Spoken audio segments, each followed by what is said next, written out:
mwanahabari anasema ameenda home. Mapema. But anyway.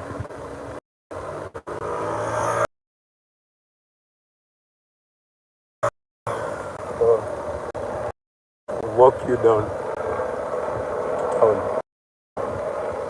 Zile ndege zenyu ndio hizo zimeingia kupiga patrol.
And they did what actually became a very heroic action. So today we want to remember them. I remember, for example, Eric Yalo was shot on the head by a sniper's bullet, and remember young Kennedy Odhiambo in very innocently in Rongai, and we had the testimony of his mother when we went for the memorial service at All Saints Cathedral. Young people, and then after that, the culture of abductions followed. They didn't stop at killing the young Kenyans, but they followed this now with high-handedness. The Sumbarus, the famous Sumbarus. I remember, by the way, in 2023, I was myself put under house arrest. I was not allowed to come out because previous week we went all the way to Wote and other places. We were all over. So brutality has been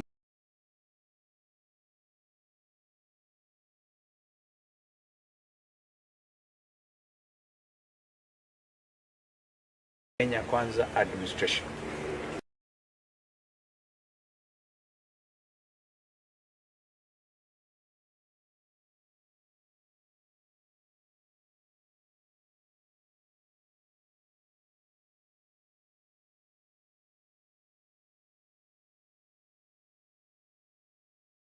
We are launching the people's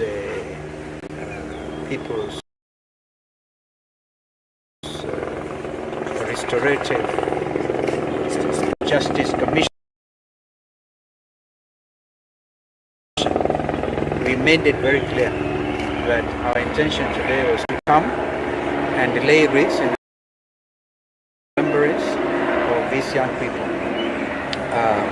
And I think that is, as their parents are entitled, and other Kenyans are entitled. We also actually said clearly, we've been saying it today.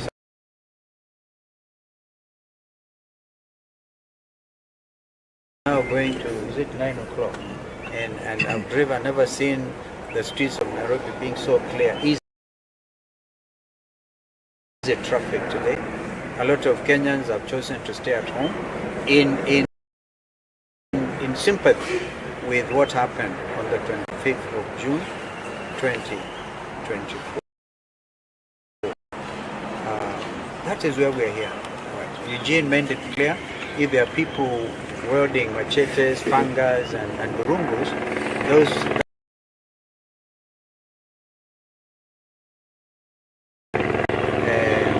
and it is time, and we now need to make it clear when the rungu wielding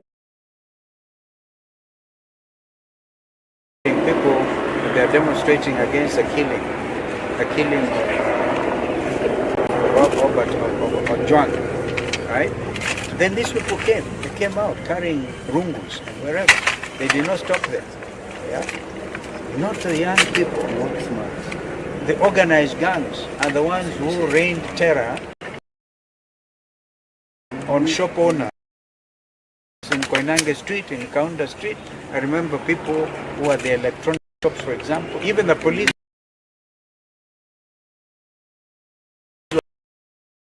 Amazing.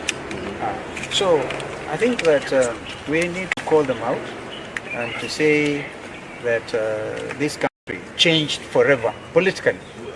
Governance of this country changed forever on the 25th of June last year. And that's why we are here. And therefore nobody can wish that away. As you had to say yesterday, we set up the PRDC, right, led by Justin Muturi, and we know that we'll be drawn to that because men and women all over the world want justice. Justice for Juang, justice for heroes of 25th of June. And today, as we speak, not a single penny has been paid by this administration to the either victims, of course, are gone, but also their relatives, also victims. Not a single penny. And yet we actually remember when for example, ODM joined this administration outside KICC, one of the points in the 10-point agenda was compensation. Even I think in Homa Bay, Raila tried to remind them, okay, nobody, it's like talking to a stone. This is why we cannot understand why those people, anybody would have wanted to join them. So we have set up a People's Commission, Justice Commission, and we know the world will be coming in, and if you look at the quality and the membership of that commission led by Justin Muturi, it is the best we could think of doing, and we must thank our brother Justin Muturi for agreeing to chair that, because his credentials will even attract our attention, perhaps even support. The media will be invited to hear all these stories, some of which we had yesterday.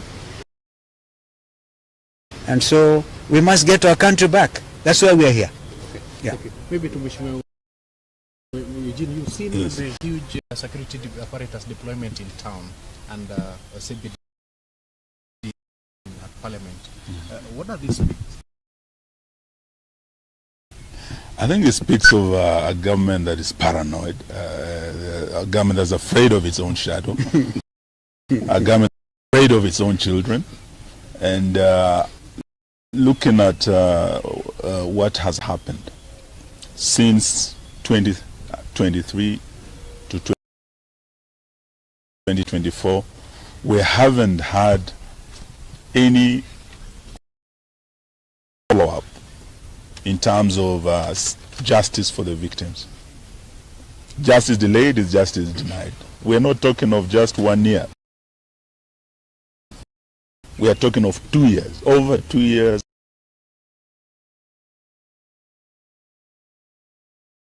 Nothing.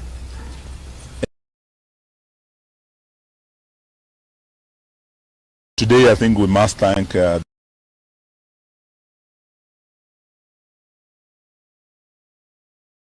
for standing very, very strongly with the families.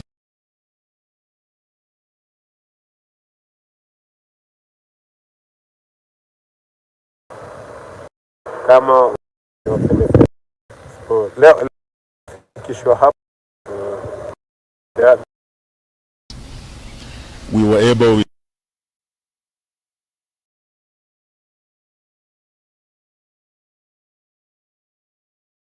churches coming together. Brother Justin Muturi for agreeing to call them out and to say that this country changed forever politically. The governance of this country changed forever on the 25th of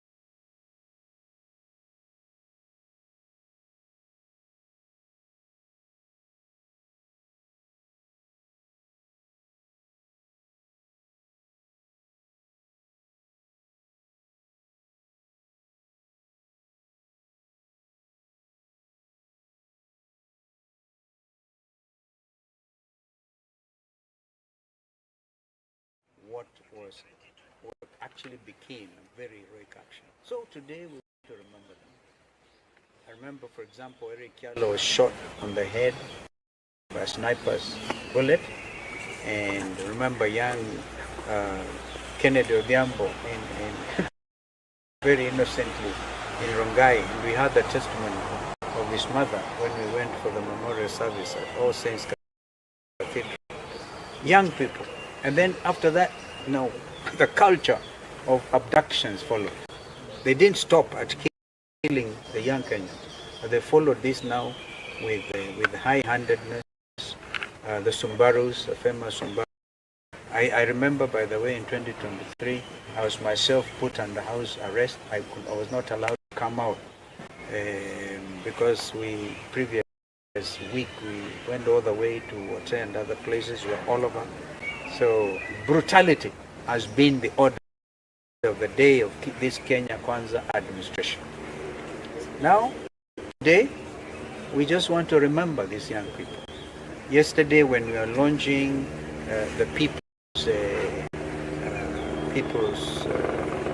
Restorative Justice Commission, we made it very clear that our intention today was to come and deliberate in remembrance of these young people. And I think that as their parents are entitled, and other Kenyans are entitled. We also actually said clearly, we've been saying it, today is a public holiday. Indeed, it is now going to, is it 9 o'clock?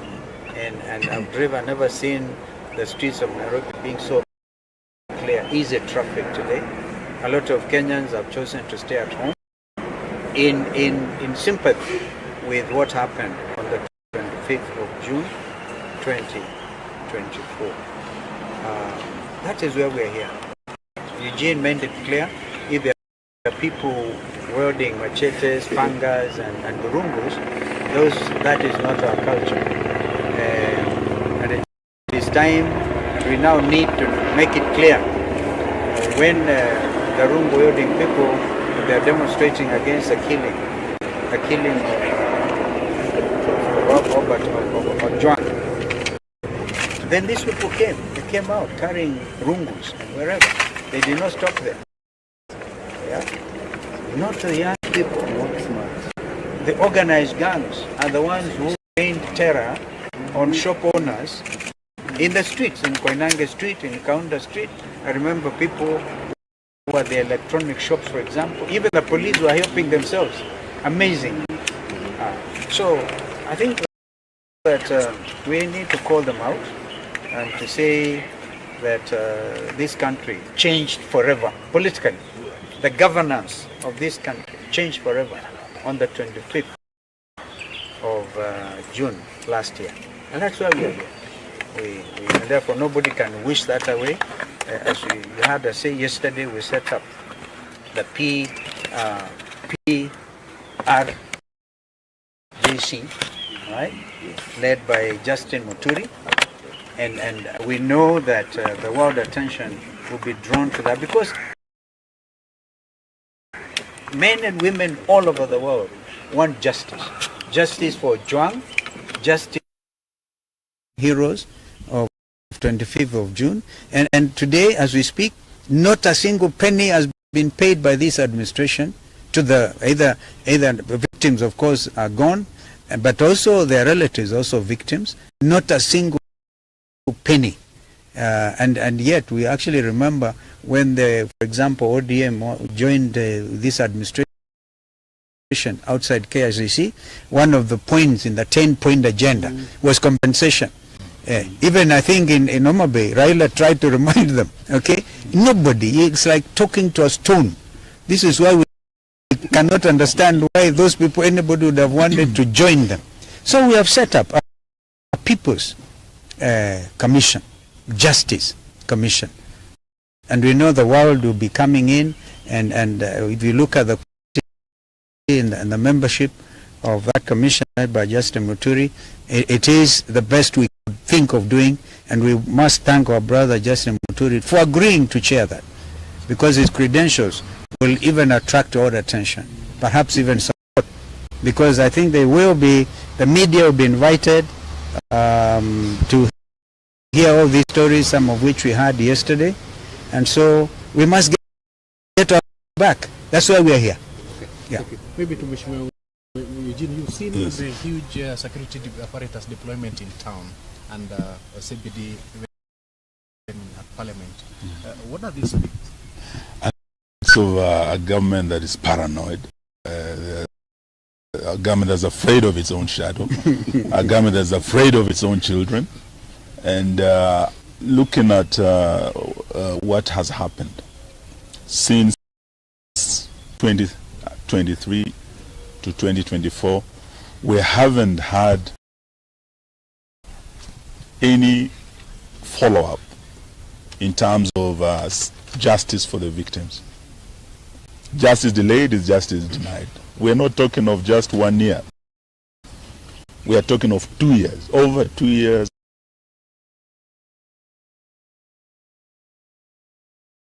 Nothing.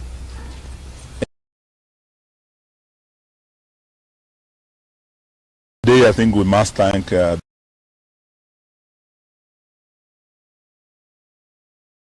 Church for standing very, very strongly with the families.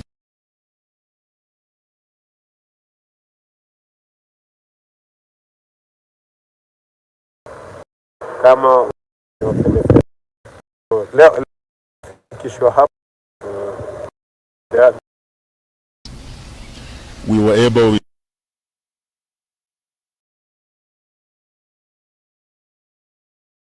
and we had all churches coming together, the evangelicals, and they all came together, and we prayed with the families and the victims of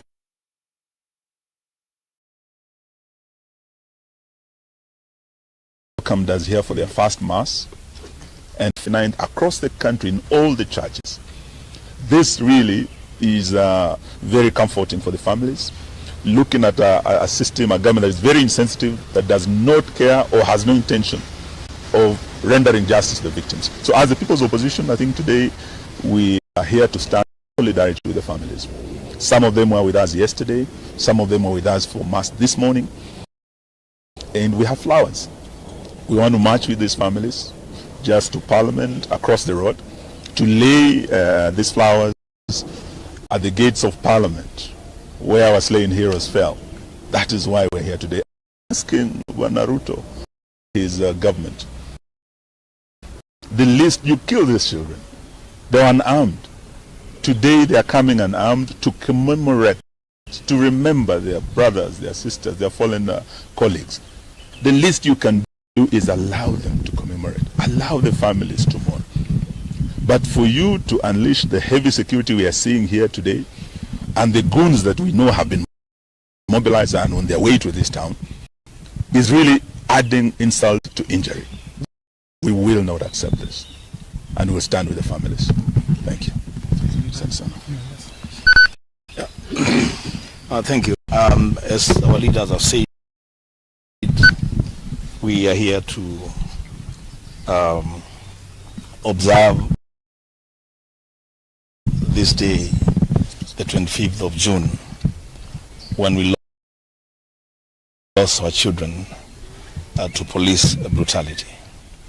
I think I just want to reiterate that this day is a very special day for Kenya. It's a day that the least that this government can do is step back and let Kenyans do what they want to do today, to mourn their children. It's very unfortunate that the government would want to dictate to parents, to brothers and sisters, how they will mourn their children. A government can never do that. Let parents come out, let brothers and sisters come out, let Kenyans come out and mourn our children, and we shall retreat back home. We'll have sent a message, we'll have honored these children who are our heroes. In Parliament, I'm here with my Deputy Minority Leader from the National Assembly. As members of Parliament, we shall go to Parliament and lay wreaths in commemoration of the children that were killed in Parliament. The least that the leadership, entire leadership of Parliament can do is to join all of us to go and lay those wreaths in honor of those children and in honor of the institution of Parliament. I thank you. All right. Maybe Minority Leader. Parliament today is rounded by very interesting. Thank you. You know, I'm a member of the House Business Committee of the National Assembly, and the last 3-4 weeks, every time we have our meetings, one of the agendas that comes up is that on the 25th of June this year, we shouldn't remember our fallen heroes, and it's surprising as of today morning. They have allowed that as members of Parliament we can go and lay our wreaths, but they have said that our leaders and the parents and the victims of police brutality, including some who are with us here that were abducted, are not allowed. And you know what surprises me is that this is a people's house. The House of Parliament is actually... My work is easy because I use ClickUp. Here's how I keep track of all my tasks. I start my brain...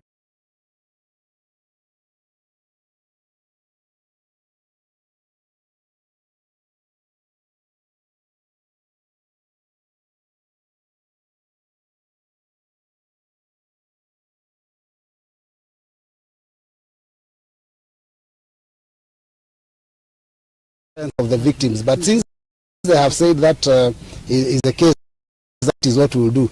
But then I just want to say that the government needs to stop being paranoid, stop this fear. We are unarmed. You've seen us here. We are unarmed, but if you go outside the roads there, these are very heavily armed police officers. You know, there is almost 20 police officers to every one of us. But you will see them attempt to intimidate us. You will see them stop us from even going into Parliament. They've cordoned off the city. They've told people not to drive into the city with their cars. So even though we said it's a public holiday, we didn't mean that people shouldn't be allowed to come to mourn. We meant people shouldn't go to work. Let us mourn together. Otherwise, we shall be doing that work in Parliament, and we hope that today will be a peaceful day. We hope those goons that they normally unleash on us are not released, because if they do that, then they're the ones that will be destroying the country. With those few remarks, thank you very much. What becomes of House business? What becomes of House business today? Because they sit in the House Business Committee, there was a direction from Speaker Wetangula that Interior CS Murkomen was to appear today and give a statement about Albert Ojwang. Is that still on? It's not on. That has been cancelled. It's not in the order paper for today. I mean, even Parliament knows that it might not be business as usual. But I've heard the Interior CS has been walking the streets in Nairobi with Arungu himself, trying to intimidate Kenyans. I think those are the mistakes. They keep making mistake after mistake. He should just stay in his office, allow the police to keep peace. And by the way, they don't even need to be in riot gear. We are not coming to riot. We are just coming with flowers. I don't know whether anyone saw someone hit someone with a flower and hurt them. I think on behalf of the victims, we can have Kavuli represent the rest. So we've come today here to celebrate this special day for us as young people of this country. 25th is very special because that's when the young people, you know, changed the political landscape of this country. We want to say that the police should not be tear-gassing people who are shooting us. We are very peaceful, as always you've been peaceful. We want to request the police to give us some time to celebrate in peace. As my leaders have said, we would like to go and lay flowers in Parliament. Though we've seen that they put some wire meshes there. Maybe they want to electrocute us. We don't know. But we hope that police are going to restrain themselves from shooting or tear-gassing peaceful protesters. I want to request all young people in the country to come in large numbers and air their views, march peacefully. As Robert has said, Parliament is a house of the people. We are allowed to go there anytime we want, so long as we are peaceful, so long as we won't cause violence. And so, to conclude, I want to ask William Ruto, the president, if he's not able to lead this country, he can simply resign. We have other people who can lead this country. It doesn't have to be the president anyway. And you can't lead people by force. So if he's not able to lead this country, he should just step aside. We have another election. We elect the person or the people who are going to represent us. Thank you. Perhaps, Excellency, SKM, you had spoken earlier, but please speak to this. I like your gear. Thank you very much. Please speak to this. Yeah. The fact that the young people who are to come to the streets today appeared to be very ready for their death. That bad. That's what they're speaking about on social media. That tomorrow I will go to the streets and I will die. What does that speak about this particular country? And the government had stated that yes, Kenyans have a right, according to Article 37, to peaceably and unarmed assemble and demonstrate. Today we are seeing the city.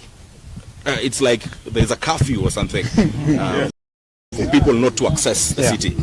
This government, including the IG, who yesterday assured Kenyans of their right under Article 37, is the same government that today has locked down the city. Please speak to these two issues. The fact that the children are saying we are going to die, but we'll still go to the streets. I can understand as a parent why these children are angry. Because they were mauled down, they were shot and killed, they were maimed. And a year after, and in our case actually 2 years since 2023, nothing has happened. William Ruto called them treasonous people. They are committing acts of treason, and therefore no sympathy for them. They are rightfully angry. But we want to plead with them because we have seen some of those social posts, some saying that if they die, then they do not want something 2 million shillings or 3 million shillings. They are resolute. Now that anger cannot be ignored. It needs to be nurtured. And we want to assure them that as their parents, we understand that pain. We feel the pain. We do feel the pain with them. That a barricaded city. Yeah, what does this mean? William Ruto has declared it now by action that is truly... My work is easy because I use ClickUp. Here's how I keep track of all my tasks. I start by brain dumping everything I need to get done in a list view. Next, I set a priority.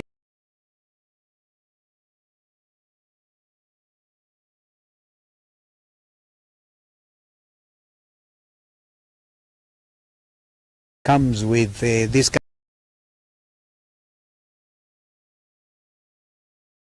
of barricading should wholly be attributed to William Ruto's administration. So we want to reiterate that even if they deny us today the possibility of going outside the main entrance to Parliament and streets there, I can tell you in the years to come, this is clear in my mind, in the years to come, this will be celebrated as a national holiday, properly, with people able to come to Parliament without let or hindrance, without having this heavily armed policemen, armed to kill their own citizens. What a shame. So Kenyans must remain bold, Kenyans must remain resolute, and so this is a very important day. In fact, one of the most important days since this country gained independence in 1963. We have had various attempts like amending the Constitution and giving ourselves a new Constitution in 2010. And actually on the strength of this, these young people came out. And the Article 1, and what I'm wearing here is the only thing they were armed with was Article 1 of the Constitution. They are very clear. They're very clear. We have here a document that will stand the test of time. And nobody, no William Ruto, Kanja or Sakaja can do anything about it. This is a new country. And therefore we must prepare it for the owners, the young Kenyans. As the leader of the united opposition, you repeatedly said that today will be a public holiday to join the young people. What was the plan? You've already mentioned laying of wreaths, which appears, or so far looks like, may not happen. But what did the opposition have in mind when you declared today a public holiday? Because of heavy remembrance. This is not usual type of remembrance. In 2023, we are not even allowed to come to a church like this, and we really must thank the Catholic Church for their magnanimity and their sense of understanding. In fact, we understand that on the 29th, the entire faithfuls and the Catholic Church, we had this from Bishops Anyolo and Muheri and others, will be commemorating this event. Therefore, it was out of a sense of duty and a sense of nationhood that we declared this a public holiday. We didn't want to gain cheap political mileage because we are not the type to do so. It is out of a deep sense of commitment to this country and the welfare and the future that we made these announcements. Noah Kipemboy from KTN. Yes, no. My question is sort of calling to order the political class. And I know we don't want to mention classes in this particular situation, but this issue of goons, it is an economic disparity question, and people taking advantage of that disparity and utilizing people against its own people. Call to order the political class in this issue of goons, please, sir. Goons. I'm told even the international community have actually accepted that terminology. In their very strongly worded statement yesterday, they have come out and called out because they are partners. Nobody, they have seen an attempt, chairman of a committee in Parliament, trying to say, oh, non-interference. When it comes to the issue, and here I speak to you, a senior and a leader in this country, when it comes to the former foreign minister, I can tell you this. When it comes to the issue of human rights, they are universal. You cannot run to a corner there called Kenya and plead non-interference. You cannot even talk about Vienna Declaration, right? Because this And this is a matter that was canvassed seriously before the floor and agreed that when it comes to the issue of human rights, particularly basic, and the beauty about our Constitution 2010 is so strong on the issue of basic rights. That's why I saw somebody when we went to church with Mheshimiwa Eugene and other friends there. A gentleman walked inside there carrying a poster, and he said, hawkers' rights are also human rights. Why shoot a dead and hawker? Why shoot him? All right. We pray, still continue to pray for Kamau, that God will have mercy on that young man and the family. I listened to the cries of his mother, distraught. They are not able to talk to him, and so we want to plead that and thank the hospital, Kenyatta National Hospital, for trying to help him, carrying out 2 operations. But rights, even the Article 43, by the way, we are all socialized to Article 37, even what IG is able to quote, yeah, the right to peaceably and unarmed to demonstrate. You cannot change that.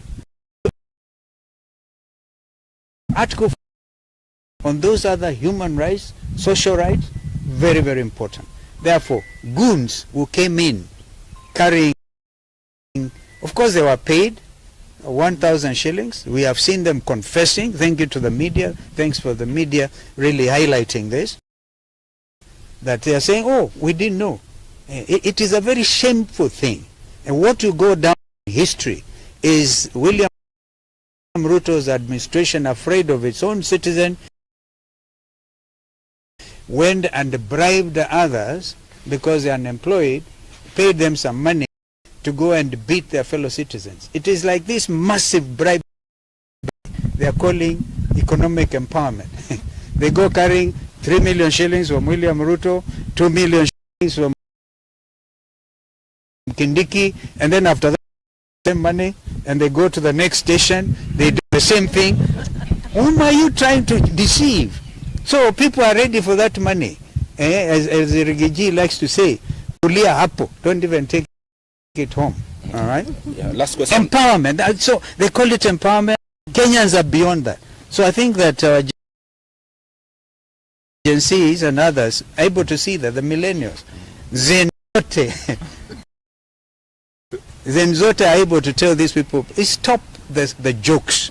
These are serious jokes. Last question from me. And I think that before we leave the issue of goons, I think we want to ask William Ruto, you cannot take our police over 12,000 kilometers away to deal with goons, gangs of Haiti. Then you are back home, you actually sponsor goons against your own citizens. And you let your police walk with these goons on the streets of the capital of our country. Now who is fooling who? I think we want to tell him that, you know, you are riding on the back of a tiger. Once you create these goons, no one is capable of controlling them. That's why Haiti is where it is today. Failed leadership that allowed goons on the streets to take the law into their own hands. It is like planting the wind, you will reap the whirlwind. If you plant the wind of goonism, Bwana Ruto, Bwana Sakaja, you are going to reap the whirlwind of anarchy. That is where Haiti is today. We are not ready to let our country go down that road. Thank you very much. Last question from me, Your Excellency, is what we saw last year, what took the people to the streets, what Kavuli here went through, abductions, is still happening even as late as last evening. Gentlemen abducted,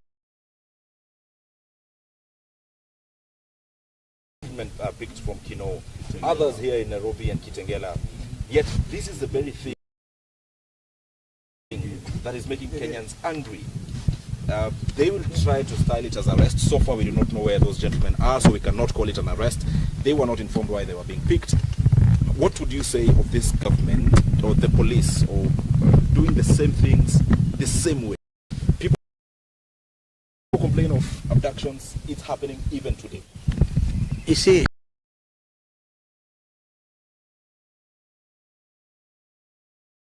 approach trying to circumvent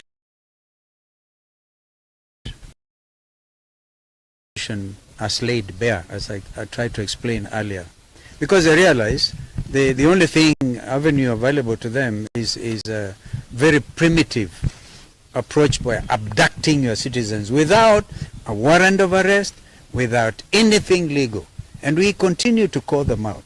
They will be caught up with by the long arm of the law. You cannot escape it.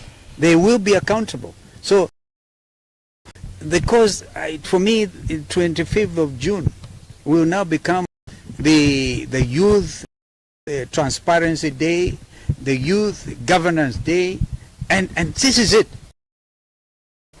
Continue these abductions, because one young man, for example, just sends a post, all right?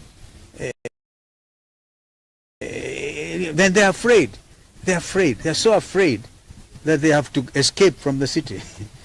It's so amazing, so amazing. So we continue to call out on abductions, and as I said, the People's Restorative Justice Commission will hear all these cases of continuing abductions, and we'll continue to say no to it. And where occasion demands, we'll go to court.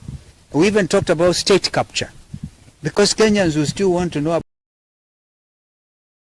about ile mbole bush, all right? They want to know. Those are issues of trying to mess up with the economy, the Gupta type of style in South Africa, yeah, and the Andani dues. We want to know, by the way, who was paid what for that JKIA matter. And of course it was withdrawn. We know they're angry because of our sense of nationality and making this country proud. We will not allow this. So maybe people thought that opposition is weak. Now bado hawajaona anything. We'll deal with Thank it. you very much. Asante sana. So I think we should proceed and national unity until a disaster happens.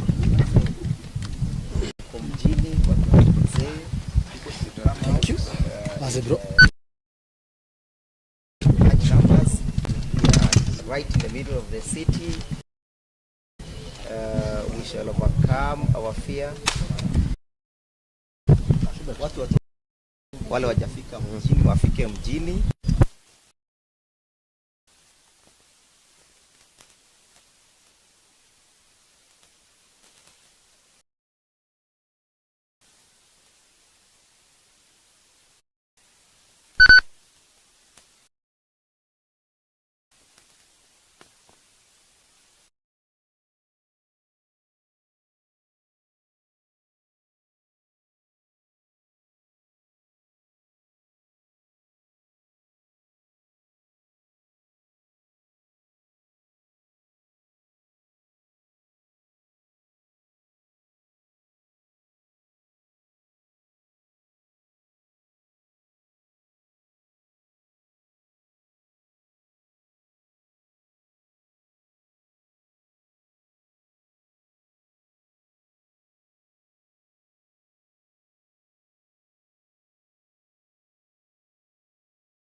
Please subscribe to Balindwe Media to get latest news and to follow this live coverage.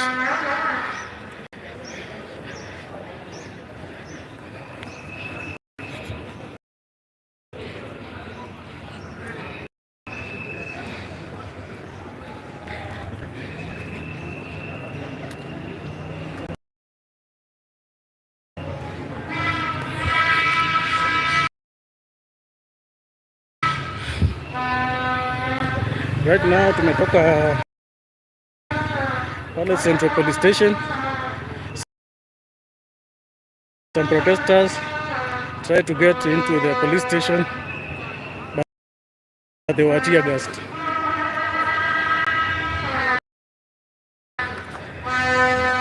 I heard some say that one person was shot in the stomach. I did see that. I don't know how true is that, but what we know as per now is that police threw tear gas and they dispersed a crowd that tried to enter into the police station. And I hear many say that they're marching to State House.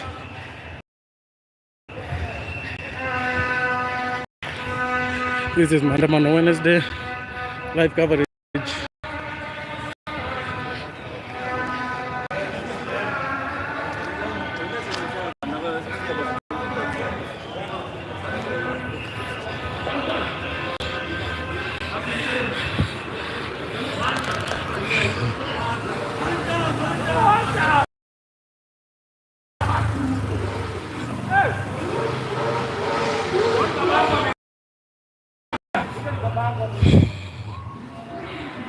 So tunaenda pale Moi Avenue.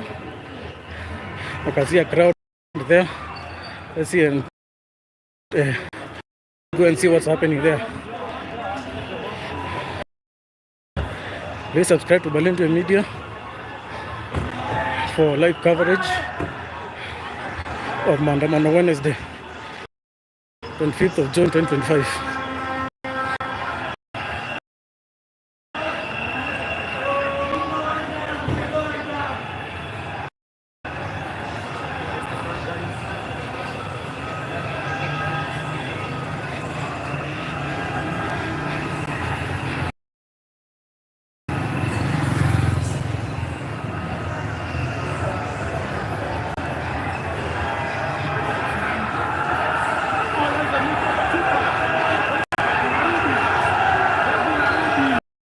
It's a good that has been beaten.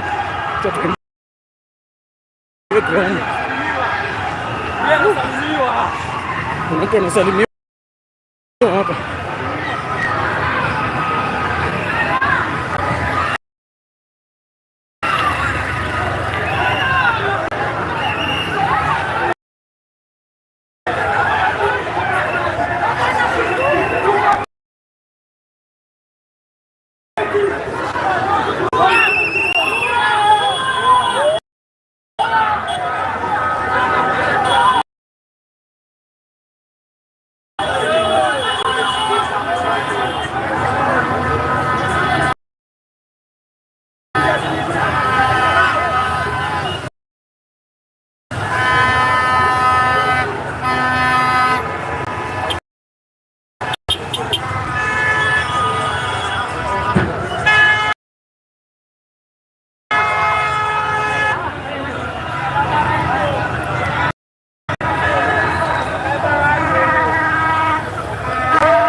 a journalist car.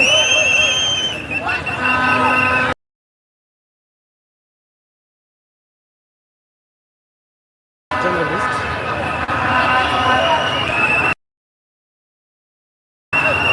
They try to snap the cameras.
This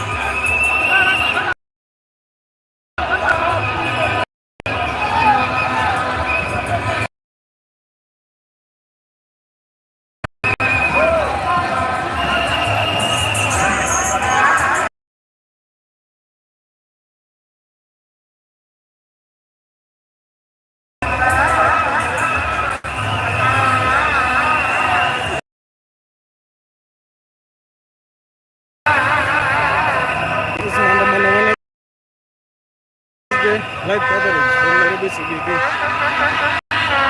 Please subscribe to Balingo Media for live coverage of MAANDAMANO Wednesday.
Kamera.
Media, you have to get together.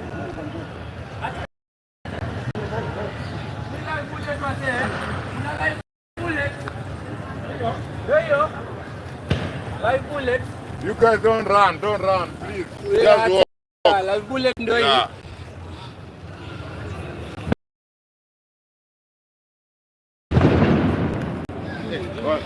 Kuangalia nyuma.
No, this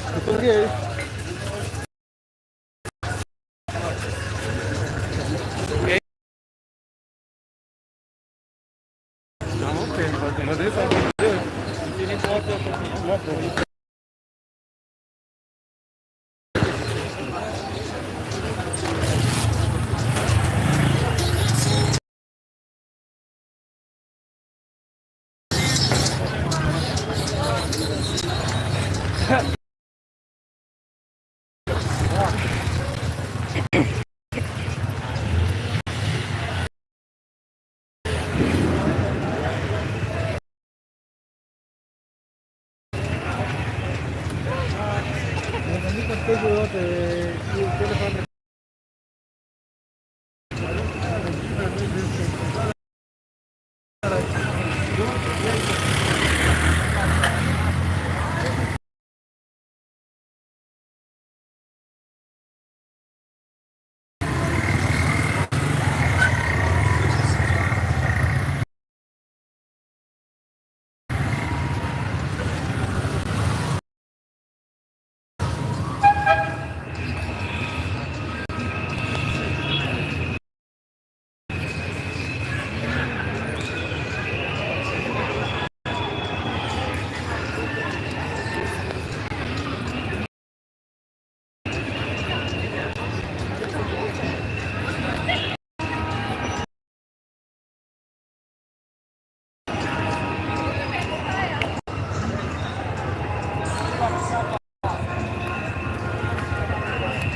wako Uhuru Park, but